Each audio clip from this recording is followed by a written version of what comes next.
అట్లాగే నేను అడుగుతా ఉన్నా, కేసీఆర్ గారి ప్రభుత్వంలో ఇదే ఖమ్మం జిల్లాకి, ఇదే కొత్తగూడెం జిల్లాకి, ఉమ్మడి ఖమ్మం జిల్లాకి మొత్తం సస్యశ్యామలం కావాలి, గోదావరిలోని నీటిని ఒడిసి పట్టి బ్రహ్మాండంగా ఖమ్మం జిల్లా రూపురేఖలు మార్చాలి అనే ఒక ప్రయత్నం కేసీఆర్ గారు బలంగా చేశారు.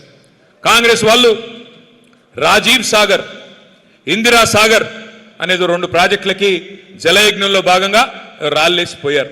కానీ చేసింది పెద్దగా ఏమీ లేదు.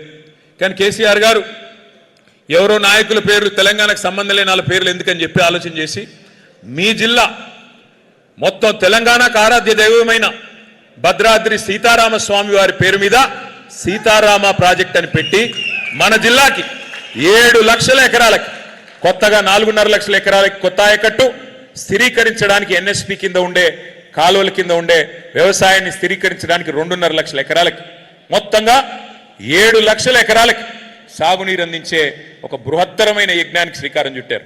అందులో మీ సత్తుపల్లిలో 90,000 ఎకరాలు స్థిరీకరణ, 40,000 ఎకరాలు కొత్త ఆయకట్టు, మొత్తం కలిపి 130,000 ఎకరాలు సీతారామ ప్రాజెక్టు పూర్తయితే మొట్టమొదటి అందుకునే నియోజకవర్గం మీ సత్తుపల్లి నియోజకవర్గం అనే మాట నేను మీకు విజ్ఞప్తి చేస్తా ఉన్నాను. 1 కాదు 2 కాదు, దాదాపు 10,000 కోట్ల రూపాయలతో ప్రారంభమైంది సీతారామ ప్రాజెక్టు. అందులో 8,000 కోట్ల రూపాయలు కేసీఆర్ గారి ప్రభుత్వమే ఖర్చు పెట్టింది. అంటే 80% నిధులు మనం ఆల్రెడీ ఖర్చు పెట్టాం. మరి 2.5 సంవత్సరాల్లో కాంగ్రెస్ ప్రభుత్వం వచ్చిన తర్వాత, జిల్లా మొత్తం కాంగ్రెస్కే గెలుపు అందించిన తర్వాత వారు మనకేమిచ్చారు? ఇవాళ ఖమ్మం జిల్లా రైతులు ఆలోచన చేయాలి. జిల్లా నుండి 3 మంత్రులు ఉన్నారు. ఉప ముఖ్యమంత్రి గారు, వ్యవసాయ మంత్రి గారు, రెవెన్యూ మంత్రి గారు పవర్ఫుల్ పోర్ట్ఫోలియోలో ఉన్నారు. పవర్ అంతా ఖమ్మం జిల్లాలోనే ఉందట. కానీ మరి ఖమ్మం జిల్లా ప్రజలకు ఏం ఒరిగింది, ఖమ్మం జిల్లా రైతులకు ఏం జరిగింది? దయచేసి మీరు ఆలోచించమని చెప్పి నేను ప్రార్థిస్తా ఉన్నా. రుణమాఫీ అన్నారు, 2 లక్షల వరకు రుణం మాఫీ చేస్తామన్నారు. 2 లక్షలు ఎన్ని డైలాగులు కొట్టారు? 2 లక్షలు రుణమాఫీ అని చెప్పి గద్దెనెక్కిన కాంగ్రెస్ ప్రభుత్వం మరి డిసెంబర్ 2023లో బట్టి విక్రమార్క గారు మీటింగ్ పెట్టారు బ్యాంకర్లందరితో. పెట్టి ఏమన్నారు? 50,000 కోట్లు అవసరం పడుతుంది. ఏది 2 లక్షల రుణం మాఫీ చేయాలి అంటే 50,000 కోట్ల రూపాయలు అవసరం పడుతుందని చెప్పి బ్యాంకర్లు బట్టి గారికి చెప్పారు. బట్టి గారు సరే అన్నారు. మరి ఏమైందో ఏమో తెలియదు. డిసెంబర్ పోయింది, క్యాలెండర్ మారింది, జనవరి వచ్చింది. జనవరిలో ముఖ్యమంత్రి గారి ప్రకటన 40,000 కోట్లు చాలు రుణమాఫీకి, 2 లక్షల రుణమాఫీకి. 10,000 ఎగిరిపోయింది, ఎవడు తిన్నాడో తెలియదు. 10,000 ఎగిరిపోయింది, 40,000 కోట్లు చాలు, మేము 1 సంవత్సరం కడుపు కట్టుకుంటే ఆ 40,000 కోట్లు ఎడమ చేత్తో ఇచ్చేస్తా అని ముఖ్యమంత్రి గారు మాట్లాడిన మాట మేము నిజమేనేమో అనుకున్నాం. మరి 40,000 మాయమైంది. మళ్ళీ క్యాబినెట్ మీటింగ్ కాడికి పోయేసరికి 31,000 కోట్లు సరిపోతాయన్నారు. 31,000 కోట్లు సరిపోతాయన్నారు. ఓహో, ఆ 9,000 కోట్లు ఎక్కడ పోయిందంటే ఎవరికి తెలియదు. 9,000 కోట్లు మాయమైపోయింది. క్యాబినెట్ నుంచి అసెంబ్లీకి వచ్చే లోపల అసెంబ్లీలో బడ్జెట్ పెట్టే దానిలో 26,000 కోట్లు అని పెట్టారు. అక్కడ మళ్ళీ ఒక 5,000 కోట్లు మాయమైంది. అంటే ఎక్కడ మొదలైంది? 50,000 కోట్ల కాడ మొదలైంది రుణమాఫీ కథ. అక్కడి నుంచి ముఖ్యమంత్రి గారి దగ్గరికి వచ్చేసరికి 40,000 కోట్లు అన్నాడు. ఎడమ చేతితో ఇచ్చేస్తా, 1 సంవత్సరం కడుపు కట్టుకుంటే చాలన్నాడు.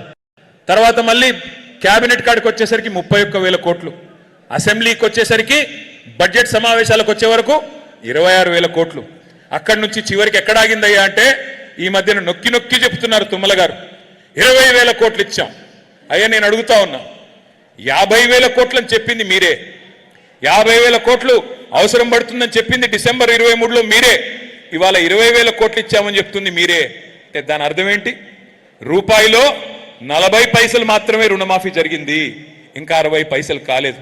ఇది మోసం కాదా? ఇది ఓట్లేసిన ఖమ్మం జిల్లా రైతుల్ని మీరు వంచడం కాదా? మిత్తిలు కట్టుకోండి, 2 లక్షల మీద ఎంతుంటే అంత మీరు కట్టేయండి, మిగతాది మేము కడతామని మీరు చెప్పిన మాట వాస్తవం కాదా? మిమ్మల్ని నమ్మి బ్యాంకుల్లో మిగతా డబ్బులు కట్టుకున్న రైతుల పరిస్థితి ఏంటి? ఇవాళ ఆలోచించమని చెప్పి ఖమ్మం జిల్లా రైతు బిడ్డలు నేను అడుగుతా ఉన్నా. అట్లాగే మీకు తెలుసు రైతు బంధు. అయ్యా కాంగ్రెస్ వస్తే రైతు బంధుకు రామ్ రామ్ చెప్తారు, రైతు బంధు ఉండదు, ఇవ్వరు అని కేసీఆర్ గారు చెప్తే రేవంత్ రెడ్డి గారు ఏమన్నారు ఆ రోజు? ఎవరయ్యా చెప్పింది మీకు? రైతు బంధు బంద్ చేసేందుకు మేమేమన్నా దివానాగాళ్ళమా? మాకేమన్నా దిమాగ్ లేదా? గుర్తుందా డైలాగు? లేదా వీడియో వేయాలా? గుర్తుందా? మేమేమైనా దివానగాళ్ళమా రైతు బంధు బంద్ చేసేందుకు? మాకేమైనా దిమాకు లేదా అన్నాడు రేవంత్ రెడ్డి. ఇంకా గుర్తుందా ఏమన్నాడో ప్రతిపక్షంలో ఉన్నప్పుడు? ఏం కేసీఆర్ గారు 2 పంటలకే ఇస్తావా రైతు బంధు, 3వ పంటకి ఇయ్యవా అని ఎకసెక్కాలు ఆడిండు ఆ రోజు. 3వ పంటకు కూడా రైతు బంధు ఇవ్వాలన్న మొనగాడు ఇవాళ ఎక్కడ పోయినాడు మరి? పార్లమెంట్ అప్పుడు ఒక్కసారి రైతు బంధు, పంచాయతీ అప్పుడు ఇంకోసారి, ఇప్పుడు 30 తారీఖున ఇస్తున్నారంటే మళ్ళీ ఏదో ఎలక్షన్ ఉంటేనే ఇస్తాడు తప్ప లేకపోతే ఇచ్చే కేసు కాదు. ఎన్నికలు ఉంటేనే మళ్ళీ రైతు బంధు, లేకపోతే ఇప్పటికి 3 సార్లు రైతు బంధు ఎగ్గొట్టిన దివానా ఎవరు వినబట్ల? 3 సార్లు రైతు బంధు ఎగ్గొట్టిన దిమాగ్ లేనోడు ఎవడు? మరి వాళ్ళు నేనేం బూతులు తిట్టట్లేదు స్వామి, ఆయన చెప్పిందే చెప్తున్నా. దివానాగాడు దిమాగ్ లేనోడు అని ఆయన చెప్పిందానే ఉటంకిస్తున్నాను తప్ప మళ్ళీ లేకపోతే ఎవరో ఒకరు అంటారు ముఖ్యమంత్రి గారిని ఇట్లా అంటావా అట్లా అంటావా. ఈయన ఏం అనట్లేదు, ఆయన చెప్పిందే చెప్తున్నా. అట్లాగే నేను ఒకటి అడుగుతా ఉన్నా, మీరు ఆలోచించమని కోరుతా ఉన్నా. రుణమాఫీ మోసం, రైతు బంధు మోసం, బోనస్ అన్నారు. ప్రతి పంటకి బోనస్, వడ్లకి బోనస్, మక్కలకి బోనస్ 500, పత్తులకి బోనస్ 500, జొన్నలకి, కందులకి, శనగలకి, మిర్చికి అభయహస్తం మేనిఫెస్టోలో ఒక పేజీ పెట్టారు. ఇదిగో 2700 ఇంత, 500 కూడితే 3200 మొత్తం ఇచ్చేస్తాం అని చెప్పి బోనస్ అని చెప్పి ఇవాళ వస్తుందా బోనస్? మొదలేమో వడ్లన్నిటికీ అన్నారు, తర్వాత లేదు లేదు సన్నాలు మాత్రమే అన్నారు. మొన్నటిదాకా 40 రకాల సన్నాలు అన్నారు, ఇప్పుడేమంటున్నారు? 7 రకాలకు మాత్రమే. నేను చెప్తా ఉన్నా, ఇలా గుర్తుపెట్టుకోండి, ఆ 7 కూడా రాబోయే రోజుల్లో ఉండదు. అది కూడా మాయం. ఎక్కడ మొదలైంది, ఎక్కడి దాకా వచ్చింది, ఇందులో మోసం ఏందో ఆలోచించుకోమని చెప్పి కోరుతా ఉన్నా. అట్లాగే ఇంకోటి చెప్పినారు, కొనుగోళ్లు అద్భుతంగా చేస్తామన్నారు. కొనుగోళ్లు కొంటున్నారా? ధాన్యం కొనే పరిస్థితి ఉందా? ఇవాళ ధాన్యం తీసుకొచ్చి 30 రోజులు, 40 రోజులు, 60 రోజులు అక్కడ అవస్థలు పడుతుంటే కూడా కనీసం సంచులు ఇచ్చే దిక్కు లేదు, గన్ని బ్యాగ్స్ ఇచ్చే దిక్కు లేదు. అక్కడ సంచులు ఇస్తున్నారా? సంచులు దొరుకుతున్నాయా? లేవు. ఎక్కడ పోయినాయి సంచులన్నీ? ఢిల్లీకి పోతున్నాయి, మూటలు మూటలు పోతున్నాయి ఢిల్లీకి. రాష్ట్రంలో రైతు బంధు లేదు, కానీ ఢిల్లీలో రాహుల్ బంధు మాత్రం బాగా జరుగుతున్నది. 72,000 కోట్లు ఇక్కడ కేసీఆర్ గారు రైతులకు ఇస్తే, 72,000 కోట్లు కేసీఆర్ గారు ఇస్తే 72 సార్లు ఢిల్లీకి పోయిన ముఖ్యమంత్రి గారు నిధులు తెచ్చింది లేదు, నిధులు ఇచ్చింది మాత్రం చాలా ఉంది. కప్పం కట్టాలి, సామంతరాజు కదా, ఢిల్లీ వాళ్ళకి గులాం కదా, సామంతుడు కదా. మరి సామంతుడు కాబట్టి అక్కడ కప్పం కట్టకపోతే ఉంటుందా? పోస్టు ఊడిపోతుంది. అందుకే నెల నెల పోవాలి, కప్పం కట్టుకోవాలి, రెన్యువల్ చేయించుకోవాలి, రావాలి. రెగ్యులర్ సీఎం కాదా ఆయన, రెన్యువల్ సీఎం. రెన్యువల్ చేయించుకుంటేనే ఆ పదవి ఉంటుంది తప్ప లేకపోతే ఉండదు. ఇది వాస్తవం. అందుకే నేను అనేది ఇవాళ రైతులు అడుగుతా ఉన్నారు ఎక్కడ పోయిందంతా అని.